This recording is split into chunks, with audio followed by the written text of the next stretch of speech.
Yeah, I'm wrapping my hair to sleep. Give me about a week. My waves are about to be on swim. Yes! Goddamn wordsmith over here. My name's Mohnish, and I'm your main host. Welcome to Real Talk.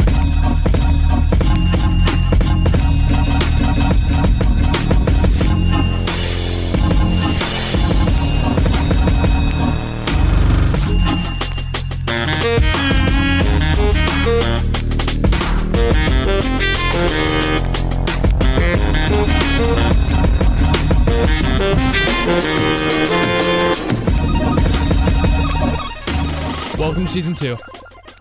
I think we're bad at talking about video games. When I was a kid, I used to spend hours in front of the TV, and I might not have been making friends, which is bad, but the metaphorical dragons I slayed was pure fun.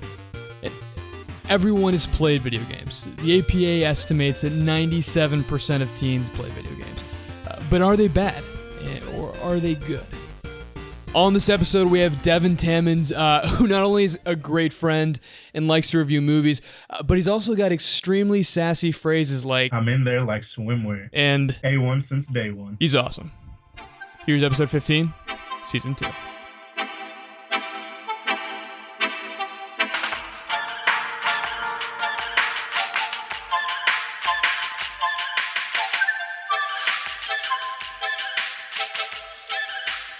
For the most part, it's like when people are like, oh, the youth are getting ruined by those video games. It's like, dude, what video games are you talking about, right? There's so many. I don't know, Timmy. Little Timmy's just been playing Tetris all It's been ruining his life. Too much. He's playing too much leapfrog dance, man. I hate it. Can't take it anymore. How many lives have been ruined by Tetris? How many lives are we gonna lose to Tetris? No, dude, and it's ridiculous. What's interesting is that while I think video games, I think the puzzle of video games, the question of are they good, are they bad, is much more complicated and much more complex than the media suggests, right? When the media has a narrative about video games, very simple, very straightforward. They need something they can get into a 13-second news segment and then repeat over and over and over again, so until like your 40-year-old mom like, oh, video games are bad. Nancy Gray said it 30 times in a row. And for the most part, what I think is interesting is that the average gamer, while isolation can absolutely happen through video games, the average gamer is actually not socially isolated. They're not just a nerd on the couch. And for the most part, they're actually playing games with a friend. Me and Kevin are playing this game. I haven't played video games in a while, but me and Kevin are playing this game called Uncharted 4, which we can freak out about. Mohnish is you probably have a boner right now just mentioning it, don't you? Yeah, you do. my boner actually cracked this table that I'm sitting right underneath. But yeah, dude, Uncharted 4, by the way, the graphics amazing, beautiful game. But one of the things that's interesting is that, so it's like, I grew up playing video games basically all by myself. So like when the research says most people are not socially isolated, I was definitely in my room alone playing like hours and hours and hours of video games. I think I have a little bit of a different experience with that. Some of my most memorable video game moments come from playing with a group of friends. Actually, okay, so Devyn was popular. Okay, that's fine. That's cool. Let's end the podcast cool. here. He's awesome. Hey, You fucking knew I was a nerd, Devyn. You fucking knew. No, but Xbox Live, the Xbox 360 had this party system where you could be in a party with up to 7 other people.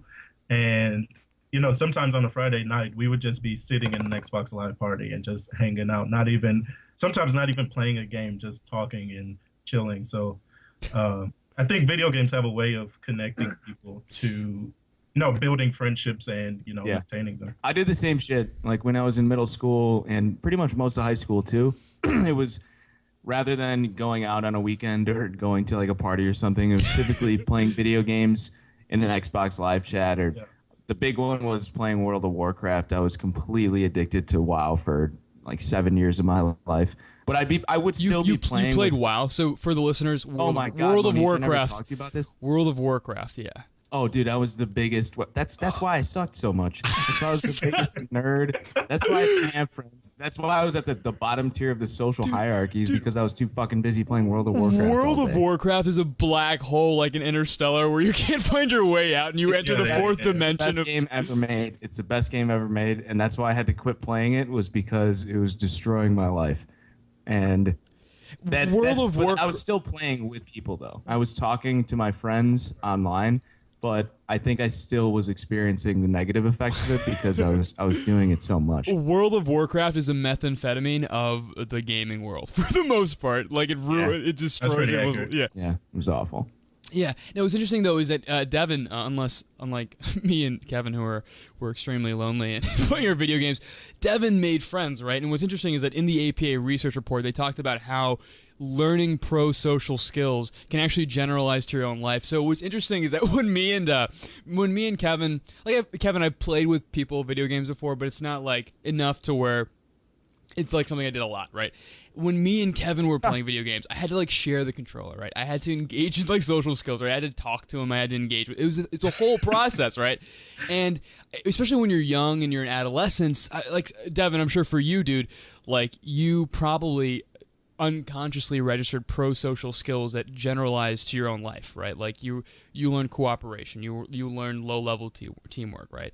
Which was interesting. Sure. Now, let's be clear. No one should like be like, I want to be a leader, and then just buy an Xbox 360 and then just go nuts and like just buy a ton of video games and just like work on their leadership skills and like On my resume it says, well, I was a guild leader in World of Warcraft for 3 years.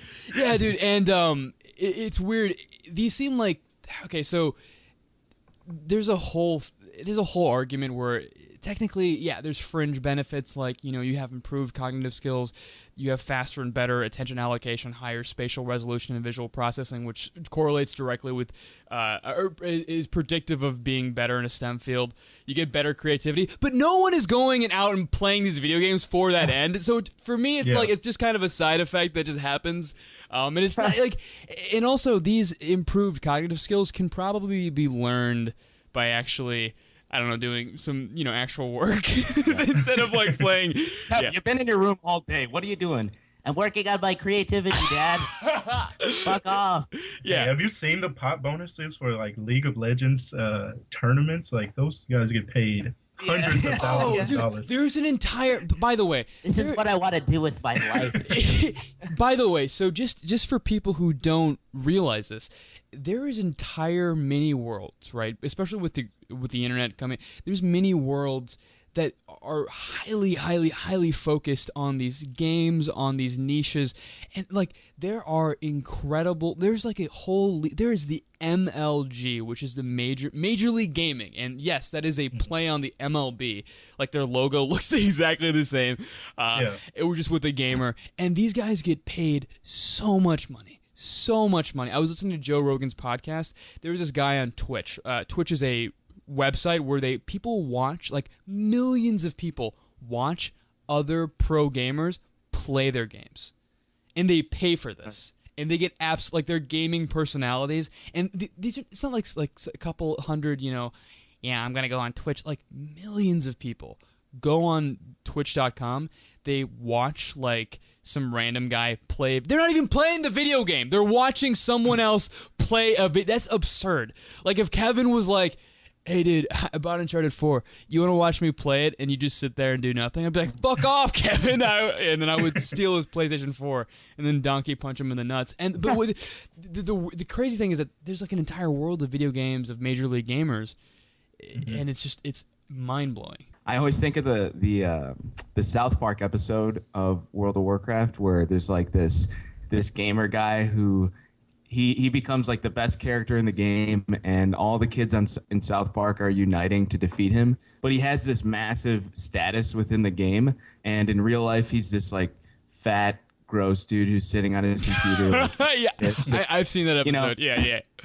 But it's funny because I think that's the case for a lot of gamers and people who are addicted to games like World of Warcraft, because if you're good at the game, you can get social status, you can get like gratification through talking to other people in the game that you probably are not getting in real life. in the actual game world, because the best players in World of Warcraft, like everyone is sucking their dicks left and right. Yeah. Even on and the game's like split into servers, so even like the best players on your server, not even the whole game, everybody knows who they are in your realm is what they're called, and they have this there's this social hierarchy within the server itself, and they're like at the top because they're the best players. So they're receiving all the things that they can't get in real life through the game, and I think that's one of the things that makes it so attractive is you can get this gratification that you're not receiving in reality through being good at a video game. There's a World of Warcraft expansion called Cataclysm that came out a good amount of time ago. I was in high school at the time. But I got the expansion right when it released, and I played a shit ton, and I was like the 6th best paladin on my server for the. Oh, look at this guy. For the first like month or two of the release, and I just felt so good about myself. And playing the game became more attractive than going outside and interacting with people in real life, because I was receiving like the social gratification within the game world because of how good I was that I couldn't get outside. Right. Which is a bad thing with literally anything, right? Like, I mean, reading books. I love reading books, but if I'm reading books all day and I'm not interacting with people, that's a bad thing, right? That's an objectively bad thing, right? Dude, I think a lot of people love also to live vicariously through their characters in the video game. Yes. Like, like a video game can, first of all, it can fill this emotional need. Like, it literally, if you do not feel like your real life is satisfying, and then suddenly you're playing Uncharted, and you're Nathan Drake, and you're being the most interesting man on the planet, essentially. It's so much cooler than be like, oh, I'm Greg, and I'm just an accountant, and I work at First Chase Bank or whatever the fuck. And fuck Greg. Yeah, Greg's the worst. Yeah, no. Greg sucks. Every Greg just left the podcast. This is the worst podcast ever. Yeah, no, and also it's also a form of avoiding things, right? So like, it can help you with this style of avoidant coping, which is, life sucks. I'm going to avoid it by playing something else. Dude, like Second Life. If you guys have seen The Office, there's an entire episode where Dwight plays Second Life, which is Second Life, to fill in the listeners, is essentially a game where you, from what I understand, you play like you're like a person essentially, and you just live life, right? But it's like your second life. It's literally, there's nothing to the game. It's like there's no like special powers, from what I understand. I think there is special powers or whatever, but like you're literally just another person, and this game goes on forever. There's no stop point. It's not like The Legend of Zelda where there's a starting point. There's an RPG, which is you just role play, and you're just literally living as somebody else. And these games are so popular. I have no idea if Second Life is still popular, but at least it was. I don't think was that actually a real game? No, I just made it up for the podcast.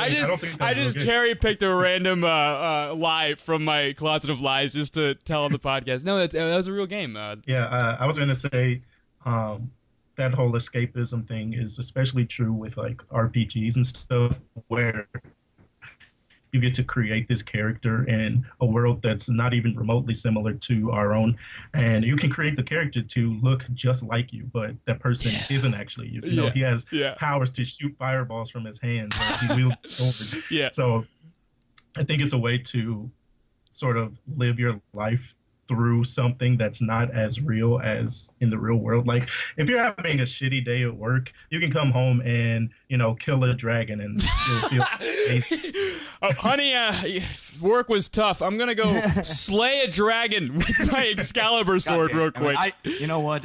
You come back from home, most people have like a cold beer. What I need is a nice cold quest. Yeah. That's what I need when I come home.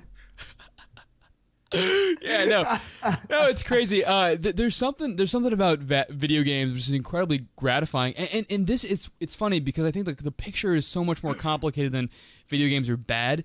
Video games are good, right? So, I mean, video games. I mean, the study was in relation to actual puzzle games, and this can probably generalize to other games, but like, it improves mood, it promotes relaxation, and it actually wards off anxiety, and in games actually generate good feelings and positive emotional states. Like when you get into flow is a huge concept in psych, but like that, just when you're sort of in the zone. I mean, there's been so many Kevin, do you remember that scene where like it was basically the most ridiculous action scene in Uncharted 4? Basically, everything around us was blowing up, and we were like jumping. The entire world was being destroyed, and we're just being told through all this. Spoilers. But yeah, it's. I mean, James I mean, yeah, he was just in his office, and he was just he was playing Tetris. No, but basically during that scene, where it was extremely intense, and it was like very kind of challenging, but not too challenging to where we were dying constantly like we usually do in this video game. I was like in this incredible moment of just in the zone. Like I felt like I was in like the NFL, and just like I was. It was kind of incredible, the feeling. And the thing is, video games you don't need to discount. Like some things are great. Just because, like, you know, some people are like, oh, video games are bad. People who play video games are lazy shits. Like, I have not touched a video game in 3 years since only when Uncharted 4 came out, I decided to play it a little bit. When I mean a little bit, really a little bit, like compared to like me and Kevin have like set aside a couple hours, and that's about it. But anything in moderation is fine. Like if video games, just like going to the movies, video games are another form of entertainment. If it makes you feel good, you don't need to. Or like doing coke. Yeah, just do safe, like just do safe amounts of cocaine, and you know that's all good. We've all been there, yeah. Yeah, of course.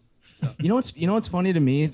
You just remind me of this because you said you haven't played video games in like 3 years. I'm the same way. I've been largely out of tune with the whole gamer subculture, and what I found insane is how much it's evolved in the past like 5 or 6 years. Because back when I was super into video games, I was in my World of Warcraft phase and playing Xbox all the time. Like Twitch wasn't even really that popular at that point. Now there's like the subculture has completely changed. Yeah, agreed. I used to be a huge gamer, just not even that long ago, maybe like four years ago. But 4 days ago, 4 days ago, I was. Yeah, 4 days ago, but as a quick cold turkey. Yesterday I was playing. I retired yesterday. Yeah. But like I still have a PS4 current gen system right now, but I don't play nearly as much as I used to, and I think that just came with me not necessarily growing up and growing out of video games, but just like growing as a person and picking up more responsibilities and such. Naturally, some things have to get put on the back burner, and that was just video games for me. Yeah, I agree. See, before my escapism was definitely video games, and I was just completely immersed in the video game world, and now it's drugs. So it's way better and more responsible. Yeah, let's just talk about felonies in the podcast quick. Yeah, no, to the world. It's crazy. People, I mean, especially adolescents, like 97% of adolescents play at least 1 hour a day. And this is including females and males. So it's not just like guys who are just like, you know, a lot of people play video games, and at least 8% of youth basically show pathological signs of addiction, right? So it's not like everyone that's playing is addicted, but people. 8% of youth or 8% of the U.S. youth. Okay. Yeah, so they show signs of addiction, basically playing to the point where it's like clear, like playing to like, essentially when you show signs of addiction, what that means is that you're playing to the point where like the rest of your life is kind of falling apart. Like I haven't talked to my mom in 3 years. I don't even know what she looks like anymore. She's just like a brown blur for me. That's what like, and then like the rest of your life. The key is, look, generally speaking, video games is one of those things that if you're pursuing things, if you're living your life, if you're pursuing social relationships, if you have, you know, things you want to go after, projects you want to do, it's one of those things that just it's on the back burner. You know what I'm saying? It's just one of those things that's just like, yeah, okay, fucking, you know, whatever. But if you really do love it, I mean, it is a form of play. It's like indoors and not that social sometimes, though it can be social, so it's like not the greatest form of play. But it's totally valid. I don't think we should fucking put down the hammer on anyone. Like that. If you can responsibly play. I was gonna say play alcohol. If you can responsibly play alcohol. If you can responsibly play video games. You guys want to play alcohol tonight? Yeah, let's play some alcohol, dude. Yeah, dude. What about Alcohol 2, The Awakening? Yeah. Oh, fuck yeah, dude. Or Alcohol 3, The Hangover. That's my favorite one. Yeah. One of the crazy things that we always hear about is essential. So when I was a kid, I loved the Tekken games. Is anyone familiar with the Tekken games? I love Tekken so much. Yeah, that's that Asian bullshit. Shut the fuck up. Yeah. Exactly. No, yeah. Chinese, Uh-huh. a bunch of Chinamen running around fighting each other or something No, like that. essentially, Tekken is basically a fighting game. So literally, you have like two characters and they face off and they just punch each other. It's basically like imagine two like martial art / ninjas just fighting each other over and over. And I remember I loved Tekken because it was one of the first games I ever played, and so it was not only like it was Tekken was like sort of fused with my fascination with just the video game world in general, because when I first was introduced to video games, I was also introduced to Tekken. I was like, what is this new technology? Oh my God. Like it was ridiculous, right? And one day, I think I was 12 or I was 11, really young. I was playing a lot of Tekken. And I took a pillow and I like smashed it on the ground, and my parents were around.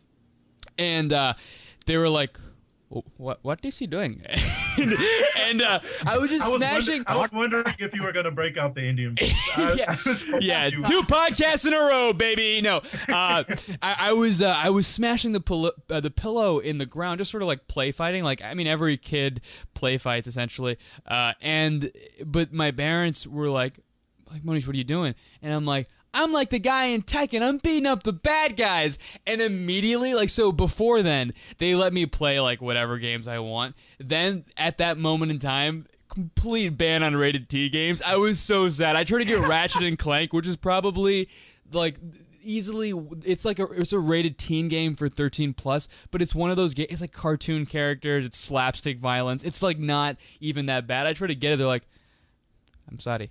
No. Right? And I was like, no! And what's interesting is that... pussy. I've been playing M games since 7 years old, bro. You can't even play T games yet. Yeah, what's interesting is that there's this huge narrative, especially in the media, and I would say especially in early 2000s, this narrative picked up a lot, but it's been sort of winding down and becoming more reasonable lately. But the research on aggression is pretty fuzzy. So there's like multiple studies have come to different results, and it's kind of hard to draw a definitive conclusion. And sometimes the science, it's not like science knows everything. I mean, it's literally like they don't know. And I think the main point is that understanding what video games do to people and how it affects people is a much more complicated and nuanced picture than I think people and the media suggests. And here's my thing. Here's what I think from looking at these studies. I think video games are not causative. So anyone that knows anything about basic psych knows that proving correlation is pretty easy, but proving causation is pretty hard, right? So I can it's very easy to say, oh, people who punch ethnic people in the face it's also correlated with drinking milk in their youth, right? But just because they drank milk in their youth does not mean that it does not cause them to punch ethnic people in the face, right? People who breathe oxygen always die. It's like every time Kevin gets punched in the face, they drink a warm glass of milk right before. I drank a lot of milk as a kid, and I gotta say I have the urge to punch Indian people in the face, usually. Yeah. 9 times out of 10. Yeah, dude, proving causation, proving that something causes something is extremely hard. And from what I understand, and from what I've seen, there's nothing that really shows that, basically people who do violent things like punch ethnic people in the face, it was caused because they played Doom 3 or whatever, or they played a violent video game, right? What probably is the case is that these games are, for the most part, not the worst. I mean, again, video games are hard to categorize. It's like saying food is all bad, but like, what I think is, people who engage in just being people who are aggressive probably enjoy violent video games, but the violent video games don't actually cause the bad behavior, right? Meaning, like, random, people can play Call of Duty, they can play Overwatch, they can play any game.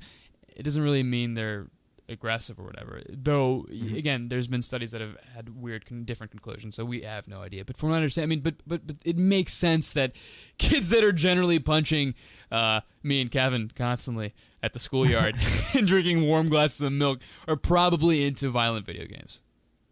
Yeah, I was on Twitter the other day, and this is right around the time when you said that like it was the most like.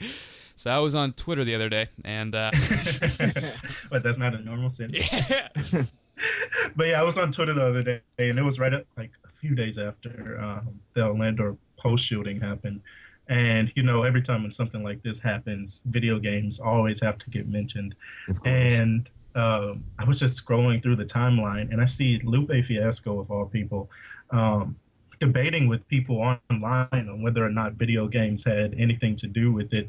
And one of the guys he was talking to said something like, you know, video games they might depict shooting people, but they don't teach you how to properly own a gun, or they don't teach you how to properly shoot. They don't teach you how to hold a gun. They don't teach you how to get one, you know. So I think blaming video games for a lot of these issues is kind of silly, because like you said, it's hard to prove causation. Sure, the guy might have played video games when he was younger, but millions of other people have also played probably the same video games he did and didn't end up shooting. Dude, 97% that's of adolescents. That's ridiculous. I didn't think it was that high. I've seen, so there's this thing called Habit RPG. Fitocracy is I'm pretty sure Kevin would be aware of this app because Kevin is really into fitness. Essentially, this Fitocracy is an app where you get points for working out. Or Habit RPG, you finish a habit, like you wash your butt, and then you get some points for doing it. Yeah. That's the one I really need help with. I always forget to wash my butt. I always forget. Yeah, and I've used these apps, and they're fantastic.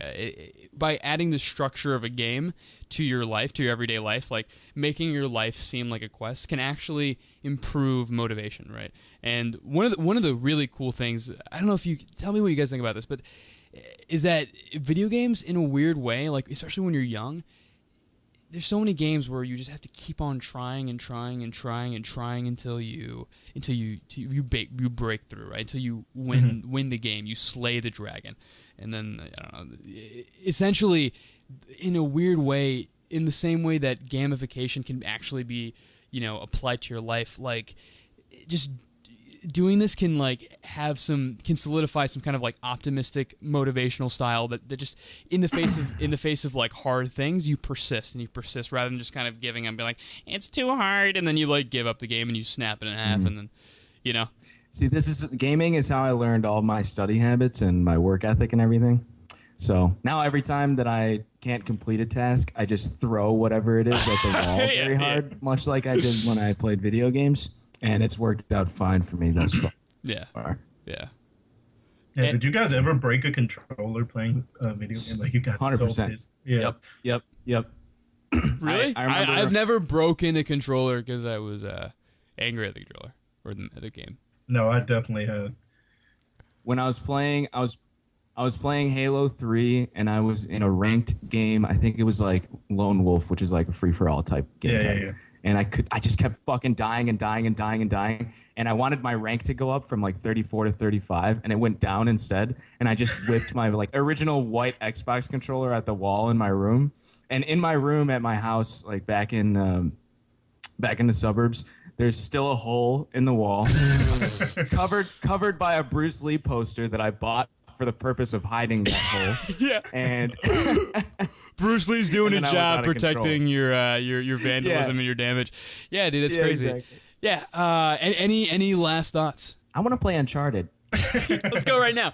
I think the main message that we might have skimped over a little bit though is that isolation through video games and sort of being like, people suck, my life sucks, friends suck, I'm gonna go play video games, and filling that emotional need rather than actually that's where the and also playing video games to procrastinate on shit, like where you're playing video games because work sucks. You're like, I don't want to go in and I don't know, fix someone else's car or whatever the fuck you do. That is where it can be pretty objectively bad, right? Yeah. I agree. If you keep playing that damn World of Witchcraft, you're never going to be successful. You're never going to be successful. Don't act like you don't know what the name of it is perfectly. Like you don't know every single detail of that game. I know the exact font of the title of the game. He knows every DLC name. He knows every He can rewrite the back description on the video game. Just do it like in a world. Like just absolutely, yeah. Yeah, I'm gonna go play World of Warcraft. I'll talk to you guys later. Devyn, I have a raid to get to. So. Yeah, Devyn, where can people find you, reach you? All right, so I'm on Facebook. All right, I'll see you later. All right, ending the podcast right now. Go on. Also, you can follow me on Twitter at _D Tammons. Also have a website where I do movie reviews. propellermovies.com. I've been sort of falling behind. I've just got done writing a couple right now, right before this podcast. By the way, Devyn has 1 million reviews, and he's still like, yeah, I think I'm falling behind. Like, he's just got so many. He's reviewed every movie that's come out in 2016 everywhere. Guy, he actually reviews movies that haven't come out yet. That's how good he is at keeping up with movies. Yeah. I just reviewed Infinity War Part 1. Yeah, the Avengers, the next Avengers movie. Yeah, also, if you were listening to this and you're like, I love Devyn's silky smooth voice, but, you know, he doesn't, he seems like he could be really sassy. Trust me, this guy is 100% made of sassafras, and if you go on his Twitter, it's literally just pure, unadulterated sass. So good. It's amazing. It's yeah. So good. Yeah. My tweets are A1. Yeah. What was the swim one? Can I please get a recap of that? Yeah. Okay. So the other day, set it up, baby. I found my stepmom's headscarf in the bathroom, and I was like, you know what? I haven't wrapped up my hair in a very long time, so I'm gonna start doing that again. And so I go on Twitter. Oh shit. And I say, yeah, I'm wrapping my hair to sleep. Give me about a week. My waves are about to be on swing. Yes! Goddamn wordsmith over here. Word genius, Devyn Tammons. Dude, thanks so much for coming to the podcast. Yeah, we're good to go. Yo, first off, thank you for listening to the episode. I love you. And second, if you liked that episode, if you dig Real Talk, if you want to support us, all you got to do is one thing. All you got to do is sign up for the goddamn email list. Essentially, you can go to www.realtalkstudio.com/insider. I'll slow it down for you. It's www.realtalkstudio.com/insider. And if you sign up for the email list, you also get a free digital copy. It's like a pretty ebook. So you get a free digital copy of all the episode breakdowns from season 1. So that's all the key insights and practical application from season 1. So all the things you can actually do in real life to make things better for yourself. Huge shout out to our production team, Kevin Sanji, Vishali Sandarajan, Justine Brum, and Electric Mantis. This is Real Talk, signing off. You guys have a long night last night? Nothing particularly crazy or abnormal happened. We were just up really late, and I guess Princess Mohnish and Justine aren't used to being up that late. Yeah. Shit! That was recorded. Mohnish. I meant to say handsome guy Mohnish and his beautiful girlfriend Justine.